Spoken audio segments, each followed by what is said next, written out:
আসসালামু আলাইকুম। দেশ এবং প্রবাসের থেকে আমার কথাগুলো যারা শুনতেছেন একটু মনোযোগ দিয়া আপনারা শুনেন। এই বাংলাদেশের শ্রেষ্ঠ ধনী আগে ছিল জহিরুল ইসলাম, তারপরে এখন সালমান রহমান। তার বাড়ি ধানমন্ডি ৩ নাম্বার রোড, সবাই জানেন। ব্যাকসুনকো ফার্মার মালিক এবং অনেকগুলা টেস্টার মিল আছে এবং বহু জায়গায় তার মনে হয় যে ২-২৫০ কম না, বড় বড় মিল ফ্যাক্টরি আছে। তো একটা প্রধানমন্ত্রীর থেকে টাকা পয়সা আল্লাহ দিলে তার কোনো দিকে কম নাই। তার ব্যাকসুনকো ফার্মা যে গাজীপুরটা আছে, আমি নিজে ওখানে চাকরি করছি, আমি দেখছি সে যখন ঢুকছে গেট দিয়া, প্রথম ডাইন পাশে গেট দিয়ে ঢুকার পরেই তার বসার যে একটা রুম আছে, যারা গেছেন, যারা অনেক বড় বড় অফিসাররা আছেন তারা চিনেন। তার রুমে একটা পিঁপড়া তো দূরের কথা, একটা পোকা ঢুকার কোনো ব্যবস্থা নাই। দুই পাশে দুইটা টাঙ্গায় রাখছে, অটোমেটিক সব পোকামাকড়ের ভিতরে ঢুকে যাব। সে এই বাংলাদেশের এই প্রধানমন্ত্রীর সাথে যোগ দেওয়ার পরের থেকে বাংলাদেশের অর্ধেক টাকা তার কাছে আছে।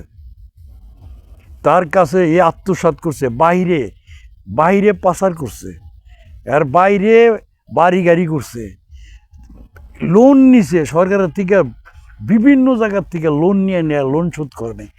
বাংলাদেশের ব্যাংকের যে টাকাগুলা, বাংলাদেশ ব্যাংকের টাকা সব সিজ করছে ও। আর বাদ বাকি গিলা করছে যে সকল ওই যে মন্ত্রীরা এখন পলাতক আছে, দড়ির উপর আছে, যেরকম ওই যে উবায়দুল কাদের খেলা হবে দেখছেন, সে একটা মন্ত্রী,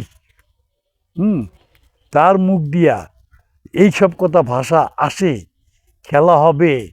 ফখরুল সাহেব পলানের জায়গা পাবেন না। আরে শালার বেটা, শালা তুই পলাইছস কে? দিলে শাল পাইলে তোর গুয়া আমি ডিম ভরে দিতাম।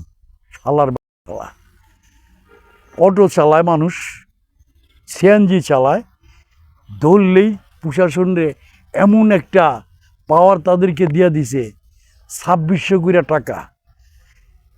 গাড়ি চালাইয়া একটা সিএনজি ড্রাইভার, অটো ড্রাইভার, আপনারাই বলেন দেশবাসী কয় টাকা পাওয়া যায় বলেন? সারাদিনে গাড়ি চালাইলে ৪০০-৫০০, হাই গেলে ৮০০-৯০০। এই জায়গার ভিতরে তাদের জ্বালায় উঠা যাব না রাস্তায়। তাহলে রাস্তায় চালাবো না, অনুমতি দিছে কেন? ইনফোর্ট বন্ধ করে দিত। ইনফোর্ট বন্ধ করে দিলে আর আমরাও বাড়িতাম না, ওই কামলা দেখাইতাম, নয় মাটি কাটতাম, নয় একটা ব্যবসা বাণিজ্য করতাম, না একটা চাকরি করে খাইতাম।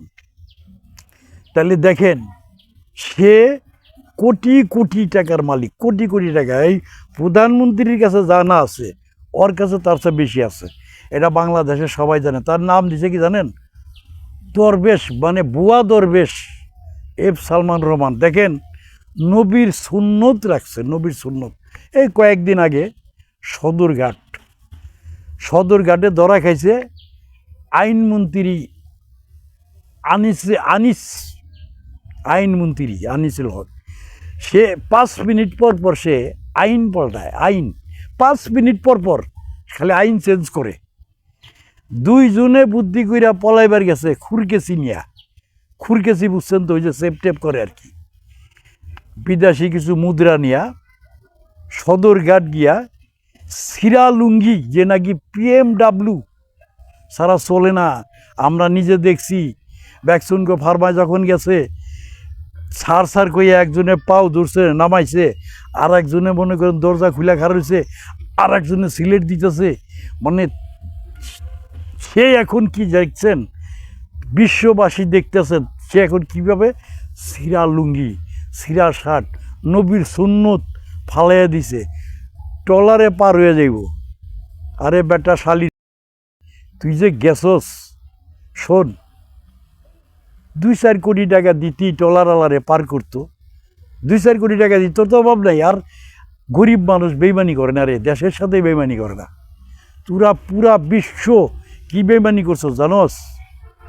দুঃখ লাগে বুকটার ভিতরে। আমরা সারাদিন খাইটা মোটা চাইলের ভাত ডাইল ভাত খাইতে পারি না, আর তোরা এই দেশের টাকা লুইটা, হ্যাঁ, কি করছস?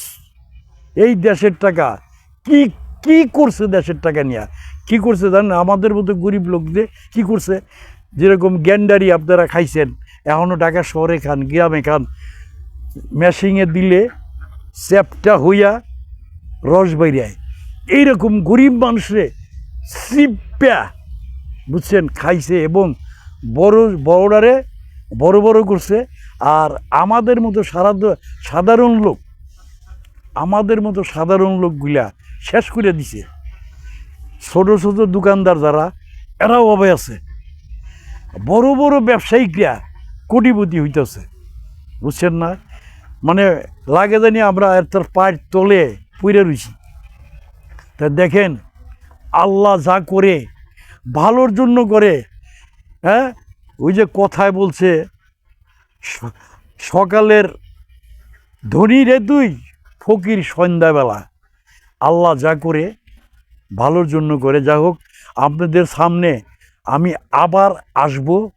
হ্যাঁ, আপনারা কমেন্ট, লাইক, শেয়ার করেন। এই পর্যন্তই আজকের মতো রাখি। আসসালামু আলাইকুম রহমতুল্লাহ বরকাতুহু।